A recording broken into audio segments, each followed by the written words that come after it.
We don't have one. Our next guest is actually working for the Trump administration. America first met Omarosa as the supervillain of the first season of The Apprentice, and now she's working for him again as assistant to the... No, you never heard that, Omarosa? Not supervillain. Oh, just that's villain. Like okay. That's big screen stuff. Now she's I like working as the Director of Communications for the Office of Public Liaison. Please welcome Omarosa. You look very good. Thanks, Joy. You look very nice. We're in red today. So you're working for the Donald. Well, this is my first time back in 13 years. Oh, I was here on the first season of The Apprentice. Good to be back. And my mentor, and who I call the legend of TV, Barbara Walters, was here when I last was here. And it was an honor to be here. That's right. So you're working in the White House with the president. What exactly are you doing? And do you genuflect in the morning? That's what I want to know. Say that again. What are you doing for him? So I am Director of Communications for the Office of Public Liaison. And really, we are the face, the coordination between the different groups that want to have a voice and to inform the policy that's happening with this administration. And so I'm honored to serve all of the different groups who want to engage with this administration. In fact, right now, I'm planning our Black History Month program, and it's going to be extravagant. Wow.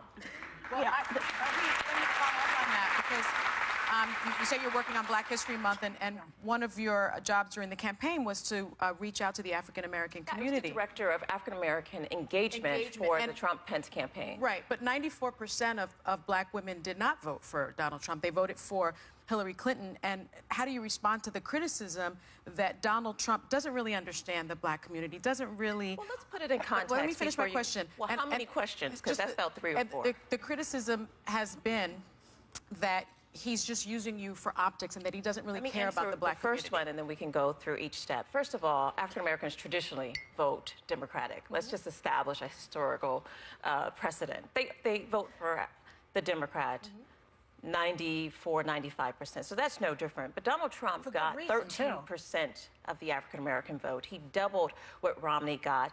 And he is very, very excited about engaging with the African-American community. Now, your second and third question I really didn't hear, so if you want to go through those again. The criticism has been in the African-American community that Donald Trump doesn't really care about the community, and in fact, he's just using you as optics. First of all, no one uses me. No one uses me. First and foremost, let me just tell you a little bit about myself, and then you can understand how I got where I am. I grew up in Youngstown, Ohio, in the Westlake Projects, a housing project. So I am the embodiment of the American dream. I grew up on welfare, on Section 8 housing. My father was killed when I was 7 years old. I went to public schools. I went to Central of Ohio, got to Howard University, and started to work in politics. So I earned my way to sit in the White House. No one gave me anything, okay?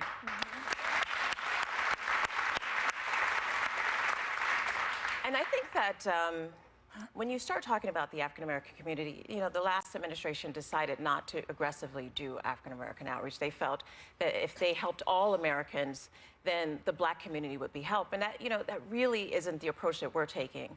We have a very strategic plan of engaging this community. We see what's happening in the inner cities. We see that 56% of African-American men under 30 are either unemployed or not in school. And we want to work to change that. We see the violence that's happening in Chicago. It's unacceptable. They can't do what you did? It's unacceptable to see the amount of murders that are happening. 1 second, Joy. Because what's happening in Chicago, and there's not an uproar, that so many people are dying and being shot, is unacceptable. Okay, well, and so we are going to address that.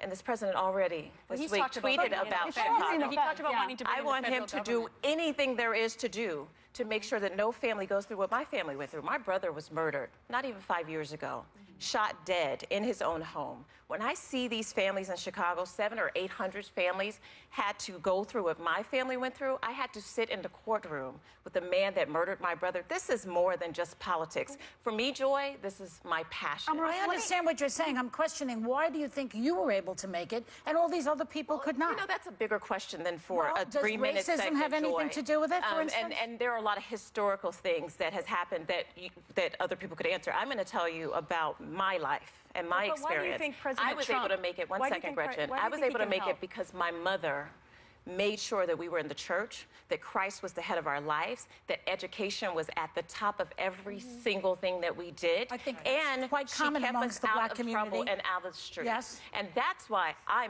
can't speak because we're not all a monolith. The African American community is so diverse. But my mother and the sacrifice she made after my father was murdered is the reason that I am successful And I agree today. with all those things that you say, and hats off for all of Thank your you. hard work in getting to where you are today.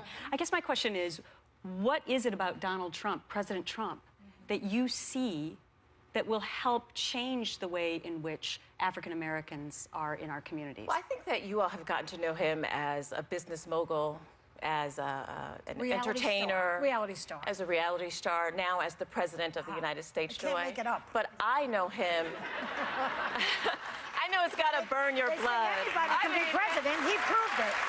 Go It's ahead. got to be really, Joy, I know it's got to be really, really hard after, the last year and a half of all the things that you said about Donald to see him sitting in the Oval Office. I know it's got to be hard for you, but I have to tell It's you hard. that I know It him. kills me, as a matter of And fact. I know it And he does. loves that. But here's the great thing.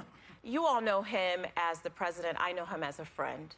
I know his heart. I know the things that he's seen has never been reported on and probably folks won't ever So we talk shouldn't about. listen to what he says? I'm talking about my experience, Joy. Yeah. You can listen to what you want. You have decided to continue to hit him and hit him and hit him and not even give him a chance in his first I'm week. waiting for him But to I will apologize. say I this. want to ask you, though, You want who? I'm waiting for him to apologize for all the things he said about You?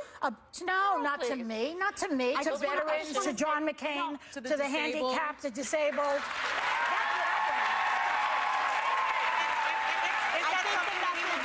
I think the message that he has about personally about school choice, about opportunity, about jobs, I think that message did get to a lot of people, and that's why a lot of African Americans, a lot of people who were in poverty, people of all genders and races came out. My issue is African that Americans did not come out for Donald they Trump. came out more than they had for Republicans in the past, and that They means something. did. And you have to give some 94% credit to that, of Sonny. black women did not. I think- But I you know know, what? We also the have to problem- move from campaign now. He's the president. Right, We're no but longer here's the- campaigning. here's my So question those for same you. lines don't How even do you work. We have bring to those? go. How do you bring the people in who are saying, you know what, no matter what, we're doomed, who are refusing to listen to the fact that a lot of these programs, in my opinion, will bring opportunity? How do you make those people who aren't Answer inclined that to when listen we come back. to listen? Omarosa, We'll we're make it going back. to commercial. When we come back, she can answer your question.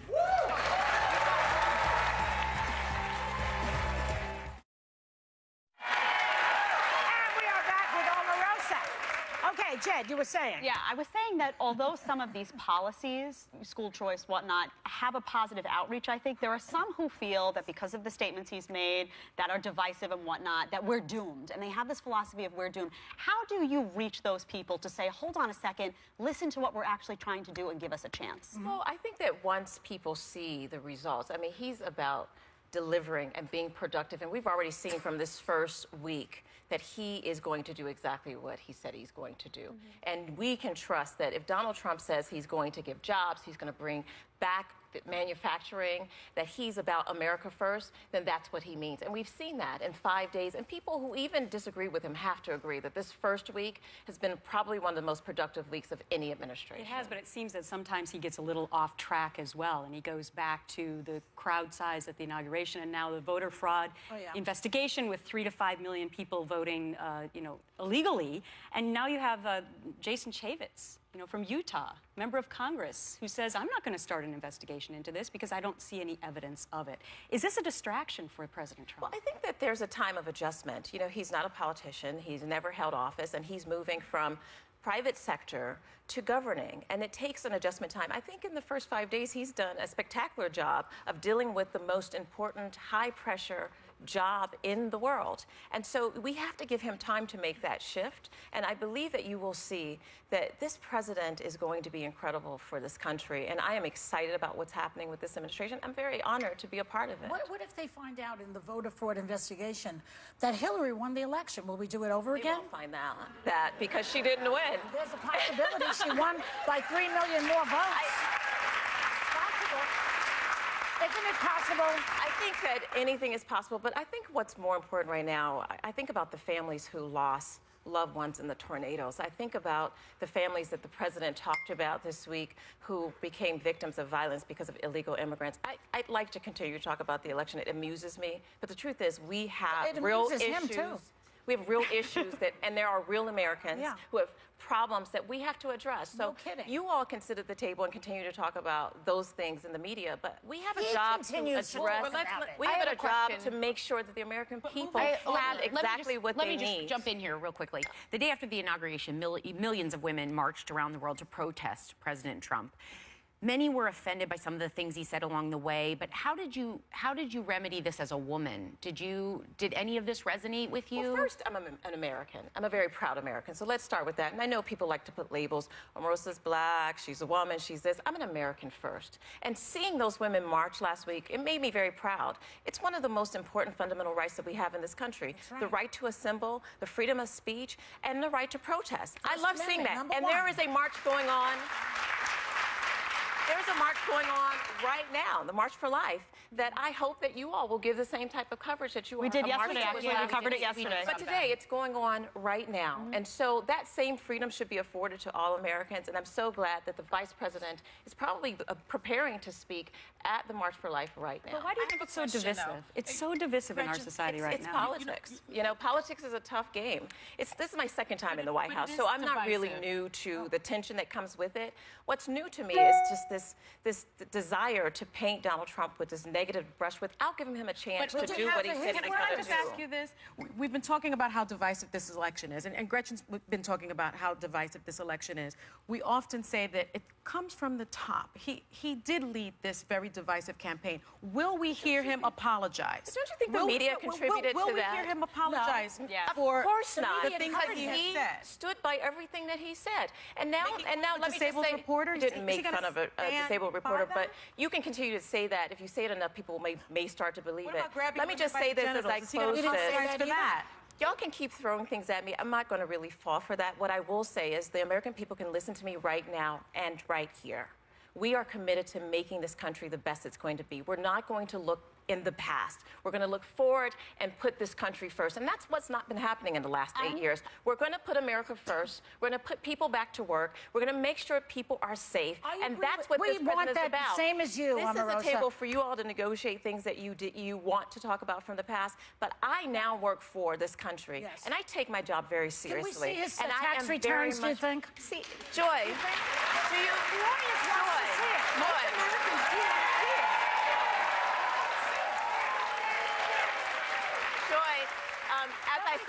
Joy, as I see we only have 1 minute left. My handsome fiance traveled all the way here from Jacksonville, Florida, Most and he is Americans in the wanna see his audience. tax returns. Girl, I'm talking about my man. He may want He is in the audience. tax No, boo. I'm talking about my man. We're getting married. I'm so glad that he's here. He's a Democrat. I'm a Republican. We get along He may just want to see fine. his tax returns. You want to see his tax return? Raise your hand if yes, the answer is yes. I just want to know if you're going to take his last name. Oh, of course, he's my husband. He's going to be my husband in April. And I'm so happy that he's here with me, and he brings me such joy. And I hope that you one day can find that kind of joy in your life. Oh, please. When they go low, we go high. That's right. And I feel like I could get high right now. Thanks to Omarosa, and we'll be right back.